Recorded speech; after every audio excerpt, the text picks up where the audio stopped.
कैसा रोग देता है कि एक सिद्ध अवस्था को प्राप्त करने वाला जीव भगवान रामचंद्र जी, सिद्ध अवस्था को प्राप्त करने वाले लोग कहते हैं भगवान रामचंद्र की जय हो। हम लोग भी कहते हैं कि भगवान रामचंद्र की जय हो। भगवान कोई भी हो, जिन्होंने 8 कर्मों का नाश कर दिया, वो जय जयकार के लिए ही बने हुए हैं। कि भय राम चरम शरीरी, 8 कर्मों को नाश करने वाले, सिद्ध अवस्था को प्राप्त करने वाले, सिद्ध की श्रेणी में आने वाले लव जब लेकिन मोह था स्त्री के प्रति, तो क्या दशा थी उस वनवास की, आप सोच कर देखो। कि पत्ते पत्ते, डाली डाली, कंकड़ कंकड़, पत्थर पत्थर पानी से पूछ रहे कि तुमने मेरी सीता को देखा कि नहीं देखा। कि उस मोह के नशे में ये भी भूल गए वह कि पत्ता कभी बोलता है, डालियां कभी बोलती हैं, वह कंकड़ पत्थर कभी बोलते हैं, पानी की धारा जो सरिता बहती चली जा रही है वह कभी बोलती है। लेकिन मोह के नशे में, उस स्त्री मोह के चक्कर में पत्ते पत्ते से जाकर पूछ रहे हैं कि तुमने मेरे सीता को देखा कि नहीं देखा। ये नशा देखो आप, हमें भी वही नशा लगा हुआ है। आप सोचकर देखो कि जो चरम शरीरी जीव है उसी भव से मोक्ष जाने वाला है और उसकी इतनी विकट दशा है, और हमारा तो पता ही नहीं है कि किस भव में हमारे को मोक्ष जाना है और हमारी क्या दशा बनी बैठी हुई है। फिर भी हम नहीं समझ पा रहे हैं कि इस मोह को हमें समन करना है। फिर भी हम मोह में ऐसे आकृष्ट हैं बाबूलाल जी कि 70 के तो हो गए, लेकिन वह स्त्री हमारी आत्मा से नहीं जा पा रही।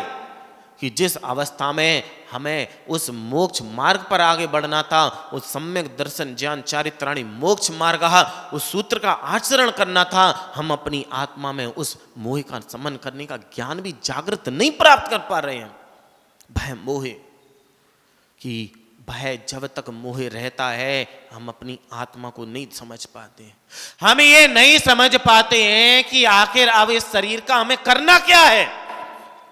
एक बात जरूर सोच कर देखना कि इतना अच्छा शरीर मिला है, बढ़िया गोरे नारे अच्छे चिट्ठे, बिल्कुल बिल्कुल बिल्कुल जैसा होना चाहिए वैसा शरीर मिला है, लेकिन किस लिए मिला ये सोच कर देखो। कि जो हमारा शरीर है इससे हम दुनिया में कर क्या रहे, एक बार सोच कर तो देखो। क्रीम लगा लगा कर इस शरीर को गोरा कर लिया, लेकिन ये तो सोचो कि इस गोरे शरीर से करोगे क्या।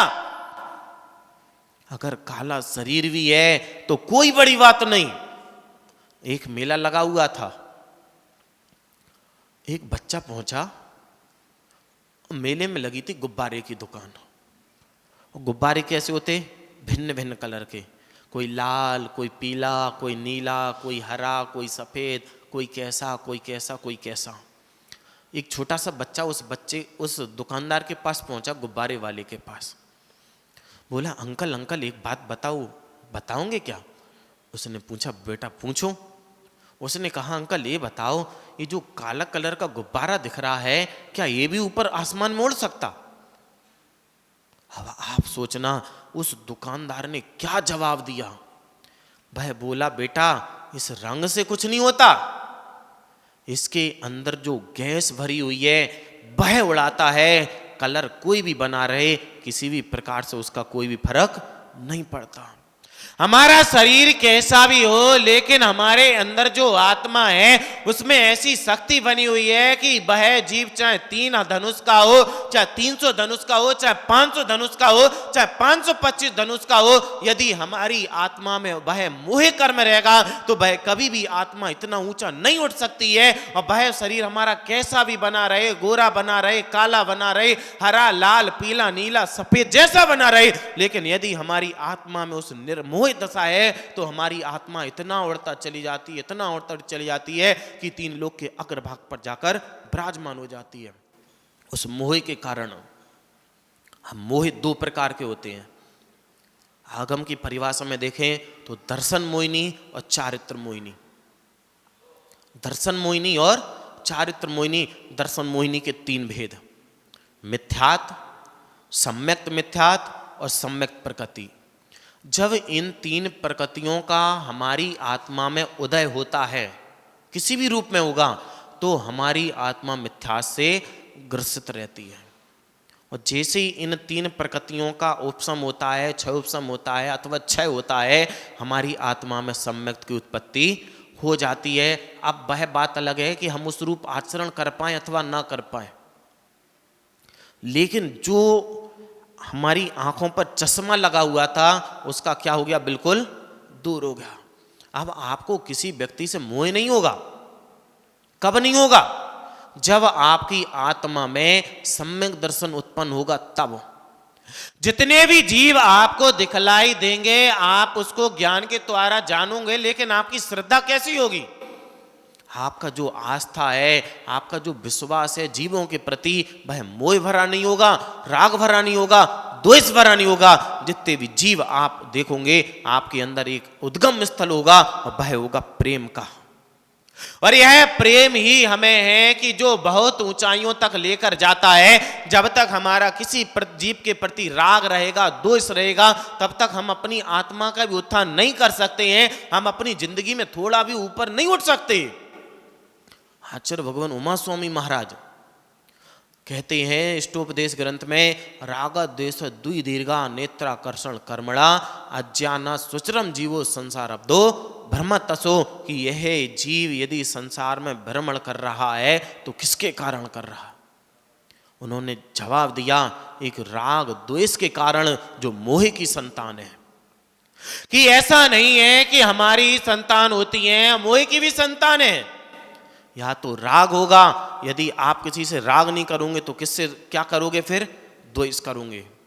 आपकी थाली में जो वस्तु आई है या तो आपको अच्छी लगेगी, और अच्छी नहीं लगेगी तो फिर कैसी लगेगी? बुरी लगेगी। वैसे ही हमारी गृहस्थी में है, जब जब हम इस गृहस्थी को देखते हैं या तो राग उत्पन्न होता है अथवा द्वेष उत्पन्न होता है। अच्छा ये बतलाओ,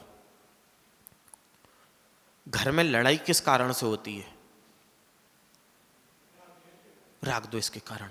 जिस स्त्री से आपको राग है, समझना आप स्थिति, उसने कुछ गलत कार्य कर दिया, आपको गुस्सा आएगी कि प्यार आएगा? उस स्त्री की बात चल रही है जो आपको प्राणों से ज्यादा प्यारी है, ऐसा आप कहते हो। प्राणों से प्यारा कोई जीव नहीं होता। सबसे ज्यादा इष्ट, सबसे ज्यादा प्रिय, सबसे ज्यादा हमारी करीब होती है तो हमारी आत्मा, कि हम सब कुछ तो छोड़ने को तैयार रहते लेकिन मरना हम पसंद नहीं करते। तो ये बतलाओ कि घर में जो तकरार होती है तो किस कारण से होती है? और राग द्वेष के कारण। कि आदमी उन लोगों से भी लड़ने को तैयार हो जाता है, उस स्त्री से लड़ने को तैयार हो जाता है उस बच्चे के चक्कर में जिसको दोनों ने मिलकर जन्म दिया। किसके कारण? राग द्वेष के कारण। यहां प्रेम नहीं है। अब आप समझना, किससे लड़ने को बैठ गए, लेकिन जिस घर में प्रेम होता है उस घर में कभी भी लड़ाई नहीं हो सकती, क्योंकि वहां ना राग का जन्म होता है ना द्वेष का जन्म होता है, वहां प्रेम रहता है। और जिस घर में प्रेम होता है उस घर में कभी भी तकरार नहीं होती है। हमेशा जब भी होगा इकरार होगा और प्यार होगा। हम जब तक राग द्वेष करते रहेंगे, किसी से भी करो आप, हम चाहते तो हैं कि हम प्रेम की जिंदगी जिए, लेकिन प्रेम की जिंदगी आप तभी जी सकते हैं जब आप अपने घर में प्रेम को उत्पन्न करो। हम जब जब उस राग को छोड़ते चले जाते हैं, जब जब उस द्वेष को छोड़ते चले जाते हैं, प्रेम अपने आप उत्पन्न हो जाता है। हम ये बात नहीं समझते हैं। जैसे ही प्रेम उत्पन्न होगा आपकी आत्मा में सम्यक दर्शन उत्पन्न होगा। जो वस्तु जैसी है उस वस्तु आपको वैसी दिखने लगेगी। वो बात अलग है कि हम समझ रहे हैं कि आलू खाना पाप है, हम आलू नहीं छोड़ेंगे, आलू खाएंगे हम। हमें पता है कि झूठ बोलना पाप है, हम झूठ बोलेंगे। हमें पता है कि चोरी करना पाप है, हम चोरी भी करेंगे। जितने पाप हैं सारे पाप करेंगे, लेकिन आत्मा कहेगी कि इस समय तुम पाप कर रहे हो, इस समय तुम क्या कर रहे हो? पाप कर रहे हो। और जिस दिन तुम्हारे को ये समझ में आने लगेगा कि हम पाप कर रहे हैं, सारी ऊर्जा तुम अपनी आत्मा की ओर लेकर चले जाओगे। हम अपनी ऊर्जा भी कितनी बेकार कर देते इस राग द्वेष के कारण। चले जा रहे थे चलते चले जा रहे थे, सामने से कोई व्यक्ति आया, हाथ में कीचड़ की बाल्टी लिए था। उसने आपके ऊपर कीचड़ डाल दिया। अब क्या करोगे? सैलू भाई क्या करोगे? उससे लड़ने बैठोगे कि अपने चेहरे को धोगे? बोलो, क्या करोगे? लड़ने बैठोगे कि चेहरे को धोगे? तुम लड़ने बैठ जाओगे, अभी तक तुम्हारे ऊपर चेहरा था, अभी तुम्हारे को स्वाद नहीं आ रहा था उसका, लेकिन जैसे ही तुमने लड़ने के लिए मुंह खोला, तुम्हें उस कीचड़ का भी स्वाद। समझना बाप कि हमारे सामने किसी व्यक्ति ने कीचड़ फेंक दिया है, अब हम अपनी ऊर्जा को उससे लड़ने में भी लगा सकते हैं अथवा उसको धोने में भी लगा सकते हैं, लेकिन अभी तक हम क्या करते? जैसे कोई जीव हमारे को दिखा, हम उससे चाहते, भाई राग का पिंड था, भाई द्वेष का पिंड था, हमारी आत्मा में जाके लग गया। जैसे ही हमने उसके सामने मुंह खोला, यानी कि जैसे ही हमने उससे बात करना प्रारंभ की, अब वह टेस्ट राग द्वेष का हमारे को आने लगेगा कि व्यक्ति अच्छा है कि बुरा है। अभी तक आपको सिर्फ ये दिख रहा था कि कीचड़ है, लेकिन अब आपको कैसा दिखने लगा? अच्छा है कि बुरा है, यानी कि मोह सबसे ज्यादा उत्पन्न होता है तो बात करने से। कितने भी लोग आपके संपर्क में आ रहे हैं, आप उनसे बात नहीं करोगे, आपको उनसे कोई मतलब नहीं रहेगा, लेकिन जैसे ही आपने उनसे बात करना प्रारंभ किया, अभी तक तो मेरे को मेरे से मतलब था, अब मेरे को तेरे से मतलब है, मेरे से मेरा मतलब तो समाप्त। सिर्फ किस कारण से? कि उस ऊर्जा को हमने टेस्ट लेना प्रारंभ कर दिया। कि हमारे संपर्क में कोई भी व्यक्ति आ रहा है, उसको बिल्कुल कीचड़ की तरह देखो कि जो सामने वाला व्यक्ति है कीचड़ है, हमें उससे आत्मा को साफ करना है। जैसे हम देखते हैं, चलते हैं कि आगे कांटे डले हैं, कांच के टुकड़े डले हैं, कंकड़ पत्थर डले हैं, हम कैसा चलना प्रारंभ कर देते? बिल्कुल संभल संभल के, कि कांटों पे पैर भी ना पड़े, लेकिन पैर ऐसे रखते हैं कि कांटा एक भी हमारे को चुभ ना जाए। और हम लोग क्या करते? हम लोग क्या करते कि जैसे ही कुछ मिला और उसमें लगना प्रारंभ कर दिए। कोई भी व्यक्ति दिखा, आप कुछ नहीं करोगे। मोह कर्म ऐसा है, आप इसको जितना समझो उतना कम, लेकिन यदि आपने एक कर्म को समझ लिया, उस मोह कर्म को, तो सातों कर्म अपने आप समझ में आ जाएंगे आपको। कि हम जब ज्ञानावर्णी कर्म का आश्रव करते हैं तो वह भी मोह के कारण। आप किसी के बारे में कोई भी छींटा कसी कर रहे हो, किसी भी प्रकार का आप अंतराय डाल रहे हो, कोई भी कर्म कर रहे हो, झूठ बोल रहे हो, चोरी कर रहे हो, कोई भी पाप कर रहे हो, तो किसके कारण करते हो? सिर्फ मोह के कारण। यदि आप उस बच्चे के लिए झूठ भी बोल रहे हो तो किस कारण से? मोह के कारण, कि बच्चे के प्रति मोह था, इसलिए हम कुछ का कुछ कह दिए।